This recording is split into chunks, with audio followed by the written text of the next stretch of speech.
We are all over the tariff impact on your money. Leslie Picker here with how the tariffs could impact bank lending. Steve Leisman standing by with his flash Fed survey, estimates from Wall Street forecasters about the impact of the new tariffs on GDP, inflation, and jobs. Leslie, we'll start with you. Hey, Mike. Yeah, the U.S. banking system is already experiencing some of the slowest growth since shortly after the financial crisis.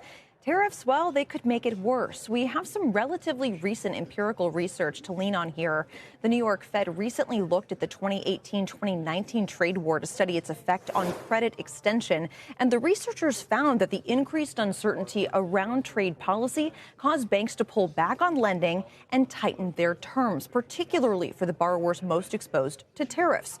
The researchers went pretty granular here, constructing a model based on borrower-level trade uncertainty and detailed data on banks' loan exposures. They found that one standard deviation increase in bank exposure to trade uncertainty is associated with a 2.6 percentage point decline in loan growth and an increase in interest rates of 6.5 basis points. The researchers also noted the causality from the Senior Loan Officer Opinion Survey, known as the SLOOS, in April 2019, which specifically asked how banks were acting to mitigate trade risks, and more than 40% of respondents said they were, quote, tightening credit standards to exposed firms. The researchers concluded that banks are, quote, a conduit for amplifying the effects of trade uncertainty in a way that's economically meaningful. Bank stocks well off the lows of the session, trading in sympathy with the multitude of headlines today. Mike. Yeah, Leslie, and I guess if that's the finding of this research about how banks respond to the uncertainty, I guess even if just the possibility of tariffs are out there, if we're sort of operating in this zone of the unknown about whether or when we are going to get these tariffs, then it would seem like you might start to see it in some of the bank lending intentions. Yeah, I mean, you would see it certainly by the way that they're reserving. Now, banks overall are pretty well reserved for any type of shock. But, you know, if there is additional uncertainty, particularly for the global banks that do tend to have more exposure to these types of sectors and these types of risks, you could start to see them reserve a bit more if they're worried about some losses related to some of this uncertainty. And then they'll pull back overall. And for those that they do decide to lend to, they'll charge more for it. So it's certainly something that at least in 2018, 2019, we saw a real tangible impact from the trade war that may play a role this time around as well.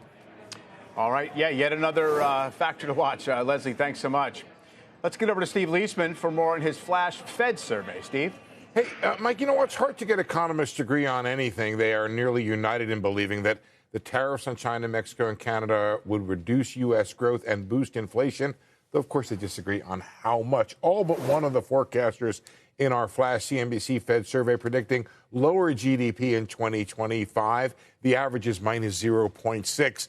The range is all the way up to minus 2%. All but one forecast higher inflation, with prices expected to rise by an average of 0.4% above what they otherwise would be. Economist Joel Nareff writes in with the survey, if the tariffs remain in place for an extended period of time, firms looking to maintain earnings might start raising prices. John Donaldson from Haverford Trust says, to my knowledge, there has never been a happy outcome from a trade war. Nobody's happy about this in the survey anyway. Keys to the impact, though, how long the tariffs last, with most thinking they'll be short term. In fact, 70% say 6 months or less, with the plurality being less than 3 months. That's 44%. And just a chunk say that it'll be 1 to 2 years or longer, with a good contingent, 15%, saying they don't know. Now, CNBC asked the White House if there had been an economic analysis of the tariff impacts. They responded that the focus was fentanyl. They said this is a drug war, and there's no price to put on that. At the same time, their press release said, quote, tariffs strengthen the American economy, raise wages, and create jobs. So, Mike, it seems like the White House is seeing them as positive for U.S. growth. Right. Absolutely. One of the rationales, at least, for sure. Steve, thank you.